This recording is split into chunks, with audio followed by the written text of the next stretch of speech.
Oke, balik lagi di channel Tools Project. Yes, hari ini kita kedatangan paket kirian dari Topaspeed. Thank you banget Topaspeed yang udah mengirimkan produknya untuk kita review dan kita tes. Nanti untuk video test ride itu juga ada dalam video ini. Jadi jangan di skip sampai akhir karena bakal kita ulas tuntas gitu. Dari unboxing, test ride sampai dengan nanti hasil dan kesimpulan ya. Jadi terus lengkapnya seperti apa? Langsung aja kita ke videonya, yuk.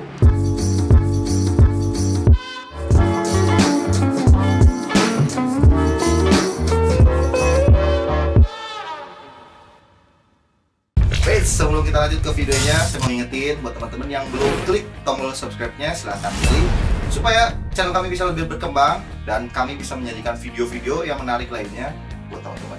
Lanjut aja ke videonya, yuk. Oke, sebelumnya saya mau ngasih tahu dulu, jadi ini kita re-unboxing ya. Jadi tadi malam saat paketnya datang itu udah kita unboxing karena kita ngecek untuk kelengkapannya seperti apa. Nah, jadi langsung aja kita buka dari box yang ada di kiri saya. Oke. Nah, jadi ini dia mangkok bubut dari Topaspeed. Nah, sebelumnya memang telah di wrapping ya, pakai plastik wrap seperti ini gitu ya. Di bagian keseluruhan dari mangkok bubutnya.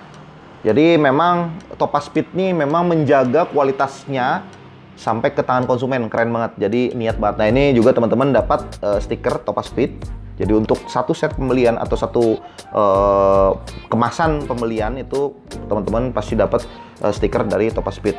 Nah, ini kita pisahkan dulu gitu ya. Taruh sini dulu, ini stikernya ya. Kita pisahkan dulu stikernya juga sama boxnya. Kemudian yang kedua adalah ini dia yang banyak orang ulas dan cari-cari. Ini dia adalah puli bubut dari Topaspeed. Nah, ini speknya 13,8 derajat. Ini juga sebenarnya di wrapping ya, di wrappingnya masih banyak banget di bekasan wrappingnya. Jadi benar-benar Topaspeed nih ngejaga kualitasnya sampai ke tangan konsumen, keren banget. Jadi bukan kaleng-kaleng ya, ini serius gitu ya, serius menjaga kualitasnya gitu ya. Dari mulai kualitas barangnya sampai dengan packagingnya gitu. Nah, ini untuk puli kipasnya. Kemudian di sini puli rumah roller. Sama, ini juga tadinya di wrapping, cuman udah kita unwrapping. Terus ya seperti ini. Terus ini ada boxnya ya, ini kita pisahkan dulu puli roller dan puli kipasnya. Kemudian karena memang Topaspeed tuh ngasih rekomendasi untuk puli 13,8 derajat punya mereka ini dengan racikan roller 11 gram. Makanya di sini kami juga diberikan roller 11 gram dari KRS. Ya oke, kita simpen dulu. Dan lagi-lagi ini stiker dari Topaspeed yang seperti saya bilang, dalam kemasan pasti teman-teman bisa mendapatkan stiker dari Topaspeed. Ini kita pisahkan dulu gitu ya, pinggir. Jadi kita fokus langsung ke produknya. Jadi seperti ini kelengkapan dalam paket kirian dari Topaspeed. Yang pertama adalah mangkok bubut, yang kedua adalah puli custom 13,8 derajat, yang ketiga adalah roller 1 set 11 gram. Nah, kita ulas satu persatu dulu dari mulai mangkoknya. Nah, oke. Ini pemain utamanya, saya bilang pemain utamanya nanti kita bahas terakhir. Kita bahas mangkoknya dulu. Oke, di sini adalah mangkok bubut untuk keluarga KOJ. Beat FI, Genio, dan Scoopy New. Oke, yang pertama kita lihat dulu finishing di bagian dalam atau di bagian tapak untuk kampas ganda. Nah, kenapa saya bilang harus fokus ke finishing bagian dalam? Karena di sini menyangkut terhadap durability si kampas tersebut. Kok bisa, Bang? Nah, ini kalau teman-teman lihat, di sini kan telah dibolong-bolongi gitu ya, sudah dibolong-bolongin. Nah, dibolong-bolongin ini tentunya pakai bor dong gitu ya, pakai bor. Biasanya memang dibolongin tuh nggak pernah dari dalam, pasti kan dari luar. Dimana kalau dari luar pasti ada sobekan bahan ini ke sisi sebaliknya. Misalkan di bor dari sini cur gitu ya, pasti di sininya ada yang kelupas atau apa gitu, yang tajam-tajam lah pokoknya. Di bagian sini tuh yang bahan yang terkelupasnya tuh di bagian sebaliknya gitu. Nah, ini kalau misalkan biarkan tajam gitu ya, ini akan merusak permukaan dari kampas ganda dan berakibat ya cepat habis pasti tentunya kampas gandanya. Makanya di sini diperhalus atau bukan diperhalus ya, dirapihkan itu ya agar performa dari kampas ganda itu atau permukaan dari kampas ganda itu tetap optimal gitu. Nah, yang saya fokuskan itu. Terus yang kedua, memang ini berguna untuk membuang debu, tapi bukan usaha yang valid untuk menghilangkan gerdek. Nah, Bang, kok mangkok udah bolong-bolong tapi bukan usaha yang valid untuk menghilangkan gerdek? Atau bahkan teman-teman mungkin ada yang pengalaman, Bang, gue udah pakai mangkok kartel, udah pakai mangkok bubut, tapi masih gerdek. Nah, itu ada faktor lain. Faktor lainnya apa? Kebersihan dari permukaan kapas kopling atau bagian mangkok. Mungkin cara atau treatment teman-teman dalam membersihkan mangkok atau kapas kopling itu yang kurang tepat gitu ya. Saya sekedar sharing aja. Untuk merawat atau membersihkan mangkok dan kapas kopling itu teman-teman bisa menggunakan sabun cuci piring. Sabun cuci piring yang memang teman-teman bisa temukan di warung-warung lah itu. Mereknya apa aja terserah. Yang jelas sabun cuci piring itu tidak mengandung minyak. Kalau teman-teman ini mencuci mangkok dengan bensin, bensin itu mengandung minyak. Dimana minyak saat bergesekan ya licin gitu. Minyak itu lebih cepat menimbun debu ketimbang kalau bersih kesat gitu ya. Gitu. Jadi saya sarankan memang nyuci mangkok ganda atau mangkok kopling itu dengan sabun cuci piring. Ini ya kalau membolong-bolongkan seperti ini fokusnya saya sih terhadap performa gitu ya, performa motor gitu. Kenapa performa motor? Karena pasti ini jauh lebih ringan daripada standarnya. Nah, untuk membuktikan ya, di sini saya udah ada mangkok standarnya punya KOJ yang bekasan saya ini udah pelangi banget nih. Kayaknya saya seumur-umur pakai motor nggak pernah mangkok sampai pelangi kayak gini nih. Nggak tahu yang pakai motor sebelumnya kayak gimana. BTW motor yang saya pakai sekarang, Beat FI LED itu memang saya beli dalam kondisi bekas gitu ya. Jadi saya nggak tahu yang pakai sebelumnya seperti apa. Cuman ya seperti ini keadaannya gitu. Sampai pelangi gini ya, berarti panas banget nih. Nah, ini langsung aja beratnya kita bandingkan ya. Beratnya kita bandingkan. Di sini saya sudah ada. Ini alat pamungkas asik. Nah, oke, langsung aja kita timbang. Pertama kita onin dulu, kemudian kita pastikan dulu, kita tear, kita nolin dulu. Kita timbang yang pertama. Nah, ini mangkok standar ya. Yang pertama bobotnya adalah berapa tuh? 553 gram, 553 gram. Oke, yang kedua pastikan nol lagi. Kita pastikan nol lagi. Yang kedua ini mangkok bubut dari Topaz Speed. Kita ukur, kita timbang 518 gram. Nah, barusan kita timbang, jadi mangkok yang standar ini mempunyai bobot 553 gram. Sedangkan yang puli bubut Topaz Speed ini dia memiliki bobot 518 gram. Nah, selisihnya ini adalah 35 gram. Nah, 35 gram untuk benda yang berputar itu lumayan ya, lumayan signifikan gitu ya. Jadi bisa memperingan putaran roda. Kalau mangkok ini sudah diperingan, artinya usaha usaha CVT sebagai transfer tenaga dari mesin ke roda itu jadi lebih ringan gitu ya. Jadi mungkin seperti itu ya. Jadi fungsi mangkok di bubut ini adalah memperingan bobot, terus mempermudah keluarnya debu gitu ya. Tapi bukan usaha yang paling valid untuk menghilangkan gerdek tentunya ya. Terutama saya sih fokusnya ke performa. Jadi mungkin seperti itu pembuktiannya. Pembuktian relay nanti kita pakai di jalan lah gitu. Nah, ini selesai. Lanjut kita bahas ke pemain utamanya. Oke, di sini sudah ada dua buah pemain utamanya, yaitu puli rumah roller dan puli kipas. Nah, di sini kita bahas dulu puli kipasnya dulu deh. Puli kipasnya di sini memang siripnya nggak dibabat karena memang masih butuh aliran udara atau pendinginan ya untuk di bagian CVT KOJ. Jadi ini jangan sampai dipapas siripnya ya. Karena ini untuk pendinginan juga. Kemudian di baliknya ini sudah terdapat interlock sedalam kurang lebih 2 milian ya. Saya nggak punya stigmat tapi ini kurang lebih 2 milian.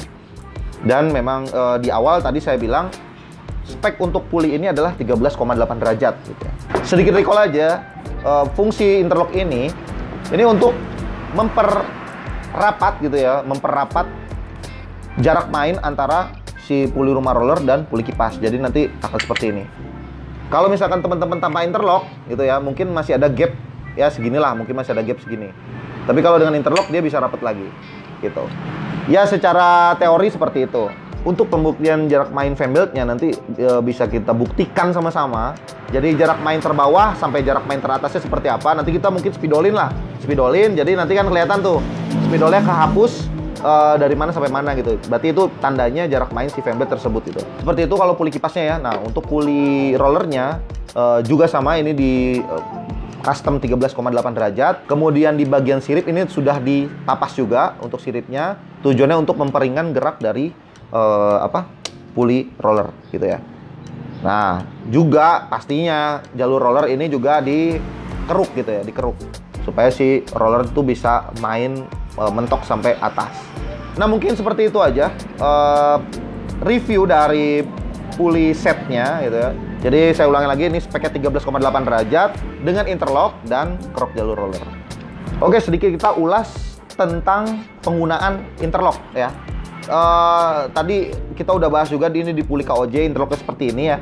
Tapi banyak juga teman-teman yang menanyakan atau berkomentar di video-video kita sebelumnya, Bang, kalau di puli K44 itu kan sudah ada coak seperti ini, itu ya, fungsinya untuk ring ya, untuk ring karena bawaannya ada ring dan bawaannya tuh sudah coak seperti ini gitu K44.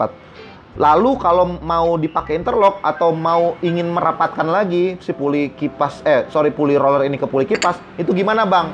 Nah, teman-teman bisa bikin interlock di bagian puli roller. Ini seperti di bagian ujung di ujung bawah puli roller itu nanti ada coakan. Jadi dibikin coakan, dibikin coakan yang sesuai dengan kemiringan di bagian bibir puli kipasnya. Ngerti nggak maksudnya? Jadi supaya si puli roller itu tetap bisa rapat ke puli kipas, tapi sistemnya bukan masuk ke sini gitu. Bukan masuk bibir ini, bukan masuk ke sini, tapi bibir yang di sini itu dia ada di atas bagian bawah puli kipas gitu. Jadi ininya dicoak, ini dicoak, di bawahnya dicoak, dimiringin ke dalam gitu, sesuai kemiringan si puli kipas. Jadi nantinya tetap sama-sama bisa lebih rapat gitu. Kita pengen tahu dulu performanya seperti apa. Yang diklaim dari Topaz Speed itu adalah memakai roller 11 gram rata, kemudian pulinya 13,8 tentunya, memakai mangkok bubut ini. Untuk per CVT dan per sentry itu memang dibiarkan standar. Nah, diklaim di jarak 500 meter dengan bobot 75 kg itu mendapatkan top speed 110 km per jam. Nah, oke. Disclaimer dulu, berat saya 80 kg. Ya, jadi ini lebih berat dari klaim Topaz Speed. Lebih berat 5 kg dari klaim Topaz Speed. Kemudian untuk jaraknya memang di sini kita ada jarak 650 meter, jadi aman lah gitu. Jadi mungkin nanti kita pakai semua apa yang direkomendasikan Topaz Speed gitu ya. Kita lihat perbedaan seperti apa. Kalau klaimnya tadi 110 di bobot 75 kg, ya mungkin dengan bobot saya 80 kg ada penurunan top speed, mungkin 105 atau ya berapa nanti kita lihat lah gitu ya. Jadi mohon dimaklum nanti kalau misalkan ada penurunan dari klaim itu memang karena bobot saya yang lebih berat gitu. Jadi tanpa cacicu lagi, langsung kita pasang ke Beat FI LED. Yuk. Oke, tadi kita udah pasang rollernya nih ya.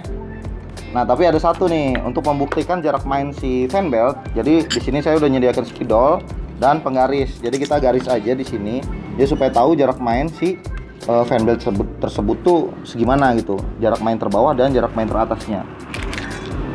Nah, caranya gampang. Ya tinggal digaris aja gitu.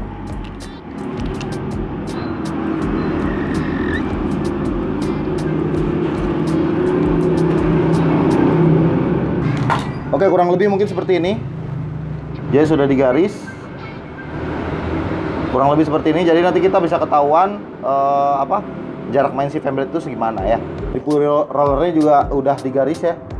Di puli rollernya juga udah digaris, di sini juga udah digaris.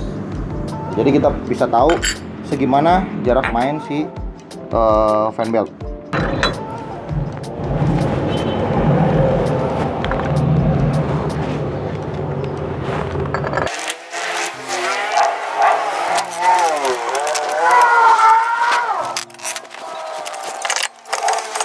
Yang terakhir, kita pasang mangkok bubut dari Topaz Speed.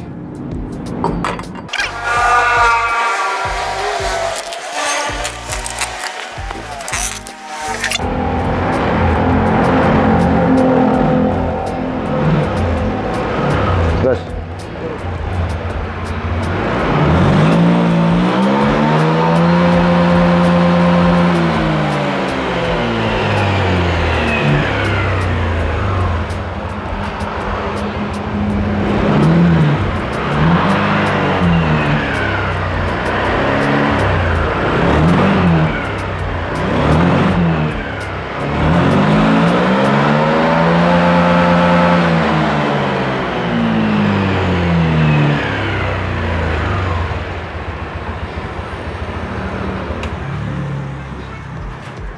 Oke, tadi udah digeber dan sekarang kita buka lagi biar tahu jarak main si fan beltnya sampai mana.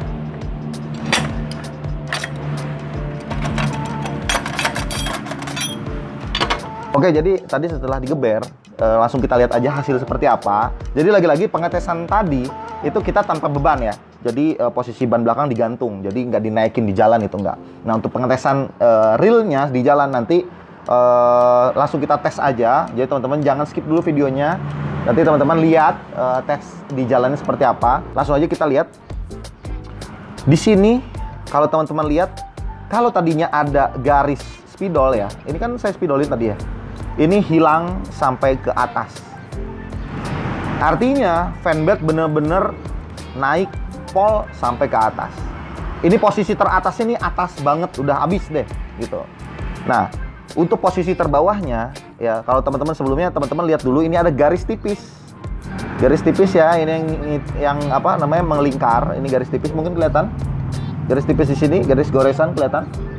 Nah, garis goresan ini adalah garis sudut dari bibir interlock. Ya. Bibir interlock nih, garis sudut bibir interlock tuh ini. Nah, ini. Garis sudut bibir interlock tuh ini. Garis sudut bibir interlock ini menimbulkan goresan di bagian sini. Artinya apa? Artinya ini interlocknya benar-benar berfungsi. Ditambah lagi, bisa teman-teman lihat pada spidol di bagian bibir bawah puli rumah roller ini juga tergores. Ya, tergores nih, lihat nih. Ini tergores. Walaupun tipis tergores nih. Artinya bagian yang rata ini dia masuk ke bagian yang rata di bagian puli kipas. Jadi bagian bibir yang rata di puli rumah roller masuk ke bagian yang rata di interlock puli kipas. Gitu ya. Ngerti ya maksudnya? Mungkin paham sampai sini ya. Gitu. Jadi yang pertama, posisi fan belt ini naik pol sampai ke atas, ini sudah terbukti ya. Kemudian interlocknya ini juga berfungsi dengan semestinya. Gitu ya. Nah, untuk posisi terbawah fan beltnya ini cukup bawah. Nanti juga kita liatin lagi supaya tahu teman-teman. Jadi kalau puli depan sudah dipasang, kita nggak bisa ngeliat nih posisi fan belt terbawahnya seperti apa. Tapi teman-teman bisa lihat posisi fan belt bagian belakang itu naik pol nggak ke atas gitu. Karena kalau mulai akselerasi kan depannya kecil, belakangnya gede. Nah, kalau belakangnya udah naik pol sampai ke atas gitu ya, naik pol sampai ke atas.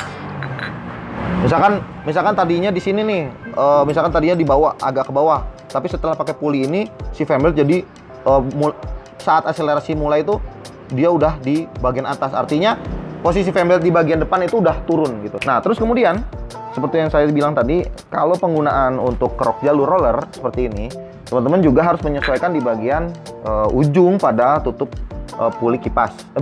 Ujung tutup puli roller gitu ya. Ini bagian ini harus diperhalus. Nah, ini juga ada bekasnya. Roller itu pol naik ke atas, jadi nggak ada jeda. Ini langsung naik ke atas. Dan di bagian roller ini, roller ke-66 roller ini, dia tidak terdapat goresan, ya, tidak terdapat goresan. Ini jatuh mulu dah. Tidak terdapat goresan, gitu ya. Tuh, bisa dilihat, ya, goresan yang diakibatkan kontak dengan tutup rumah roller. Nah, ini kalau tutup rumah roller ini tidak dihaluskan dan jalur roller ini tidak ada hitungan yang jelas gitu ya. Di sini dia bisa nyangkut gitu. Gores, lama-lama nyangkut, lama-lama ya udah nyangkut aja. Nah, ini bisa kita simpulkan aman. Jadi puli dari Topaz Speed ini dengan racikan 13,8 derajat, kemudian kerok jalur roller ini bisa kami pastikan aman. Dan untuk performanya, pembuktian jarak main fan beltnya itu terbukti baik gitu ya, terbukti positif gitu. Untuk interlocknya juga berfungsi dengan semestinya. Jadi langsung aja kita test ride dan nanti tunggu kesimpulan hasil test ride kami. Langsung aja kita test ride.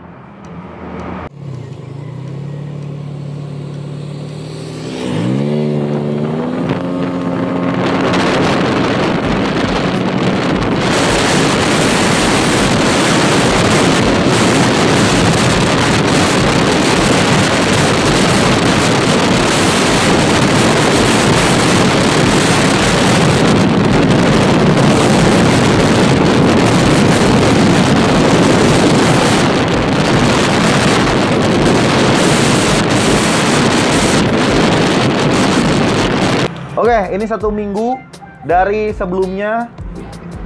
Kemarin kita udah review produk puli custom dari Topaz Speed ya. Kemudian kita secara real time lah gitu ya, bisa dibilang. Kita coba jarak main fan beltnya tapi tanpa beban nih. Jadi ban belakangnya digantung dengan standar 2 lah gitu ya. Nah, cuman lebih jelasnya kan harus dipakai jalan gitu supaya si puli ini tuh kena gesekannya udah terbiasa lah dengan si fan belt gitu. Jadi sudah menghitam lah itu ibaratnya, udah menghitam seperti ini. Nah, kalau kemarin yang kita lihat memang saya coba garis di sini pakai spidol dan memang saat digantung tuh habis gitu ya. Si spidolnya tuh kegesek semua sama fan belt. Jadi nggak ada jejak spidol lagi gitu, habis. Nah, sama halnya dengan pas kita tes di jalan itu sama habisnya. Jadi teman-teman bisa lihat di sini kalau kemarin kan karena dia cuma digantung tanpa beban ya, kita lihat cuma digeber sekali 2 kali udahlah. Yang penting kelihatan si spidolnya kapus atau enggak. Nah, karena ini udah dipakai jalan beberapa hari, bahkan udah seminggu ya. Ini udah menimbulkan bercak hitam gitu ya. Artinya ini bercak hitam ini tuh jarak main fan belt. Nah, kalau di sini yang terlihat adalah pertama ini garis interlock ini semakin terlihat gitu, semakin nyata lah terlihatnya. Jadi artinya interlock ini memang berfungsi dengan semestinya gitu, berfungsi dengan semestinya. Lalu efeknya apa kalau interlock berfungsi dengan semestinya? Fan belt bisa bermain lebih jauh lagi ke atas. Jadi posisi fan belt di bagian bawah untuk tarikan ini lumayan turun ya gitu ya. Seperti yang kemarin udah dilihat juga. Nah, itu lumayan turun. Kemudian di bagian atasnya untuk jarak main fan belt di bagian atasnya ini pol maksimal. Mau di kedua sisi puli itu sama-sama pol maksimal gitu ya. Nggak ada sisa-sisa lagi lah gitu. Nah, bisa dilihat juga sebenarnya di bagian crankcase nih. Di bagian crankcase ini tuh biasanya ini nggak pernah ada gores bekas fan belt, tapi di sini tuh terlihat ada gores bekas fan belt dan ini ada sisa-sisa karet bekas fan belt nih. Nah, Bang, masih perlu nggak jalur pin guide atau sliding pulley belakang ini dimainkan gitu? Menurut saya nggak perlu, karena dengan tidak di custom atau dicoak di bagian pin guide-nya aja, ini udah naik maksimal gitu ya. Yang ditakutkan kalau misalkan ini udah naik maksimal, depannya kayak gini, belakangnya teman-teman nambah jalur pin guide lagi dipanjangin, saya takutnya tuh malah fan belt tuh melintir gitu. Fan belt bisa keluar dari jalur pulley atau bisa melintir. Jadi kalau mau custom ya mungkin dilihat-lihat dulu. Kalau untuk di Genio ya, untuk di mesin KWJ sih saya saranin mau custom di bagian depan aja, lebih aman gitu daripada belakangnya jarak main pin gate-nya dipanjangin. Mendingan yang depan aja. Jadi kemarin Topaz Speed tuh ngasihnya pulley set juga dengan mangkok dan roller. Nah, jujur aja rollernya nggak kepake 11 gram di saya, karena pertama bobot saya 80 kg ya. Bobot saya 80 kg. Terus jalanan di tempat saya tinggal itu memang banyaknya naik terus. Jadi bukan nanjak turun, tapi nanjak pulangnya baru turun. Jadi jujur aja dengan 11 gram saya kehilangan torsi gitu. Nah, mungkin di jalan datar oke, tapi kalau ditanya-tanyakan kehilangan torsi. Makanya saya menyeting CVT saya dengan bobot 6 gram, 12 gram 3 biji. Ini kan sama dengan 6 gram rata ya. Nah, itu tujuan saya tuh emang untuk torsi maksimal. Bang, gimana top speednya? Top speednya cuma cepet gitu. Saya tes di jalan rata tuh dengan bobot saya 80 kg. Angin besar ya, angin besar, nggak nunduk. Jadi bawahnya tetap gini. Kalau nunduk kan beda lagi. Kalau nunduk tuh bisa nambah 5-10 km per jam. Nah, bawahnya nggak nunduk, berat saya 80, terus angin gede, jaraknya kalau kurang lebih tuh 500 meteran lah. Jadi akselerasinya sampai dengan 80 tuh lumayan cepet gitu. Memang dari 80 ke cepeknya lumayan agak kejeda, tapi untuk jarak 500 meter tuh dapat cepek.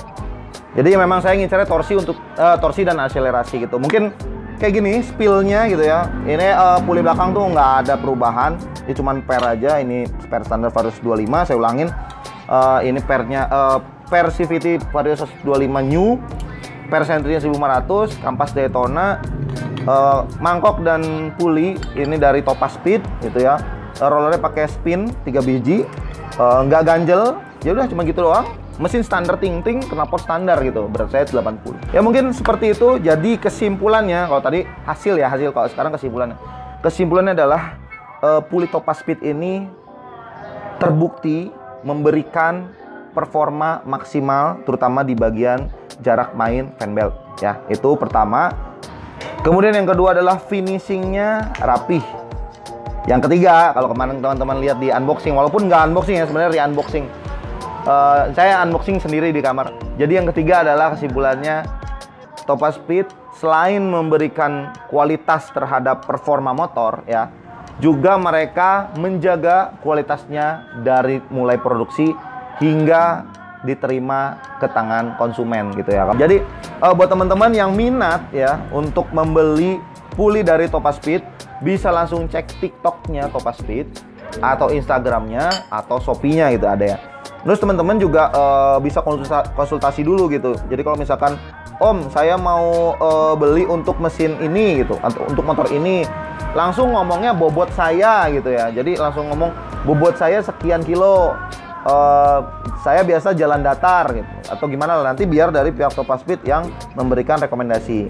Nah, memang selebihnya teman-teman harus R&D sendiri gitu. Jadi namanya CVT itu tidak bisa dipukul rata. Di saya enak, belum tentu teman-teman enak. Kayak gini aja settingan saya. Saya yakin banyak yang kontra, "Bang, kok dipakein 3 sih, Bang?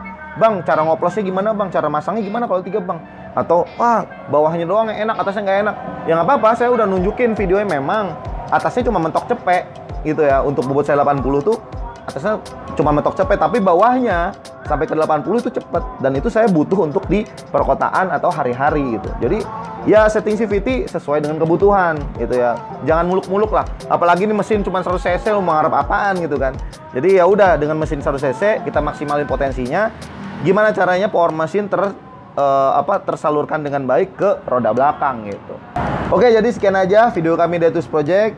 Mohon maaf kalau ada salah-salah kata, mohon maaf kalau ada salah-salah penjelasan. Lagi-lagi kalau teman-teman minat dengan pulley set dengan mangkok dari Topaz Speed, silahkan kunjungin TikTok, Shopee, dan Instagramnya. Nanti kita sertakan lah di bawah. Jadi segitu aja. Kalau suka dengan video ini, silahkan di like, komen juga, masukkan kritik dan sarannya. Kalau ada pertanyaan silahkan. Terus jangan lupa subscribe juga, supaya teman-teman nggak ketinggalan informasi seputar roda 2 khususnya Matic lah gitu ya. Jadi sampai jumpa lagi di video selanjutnya. Bye-bye.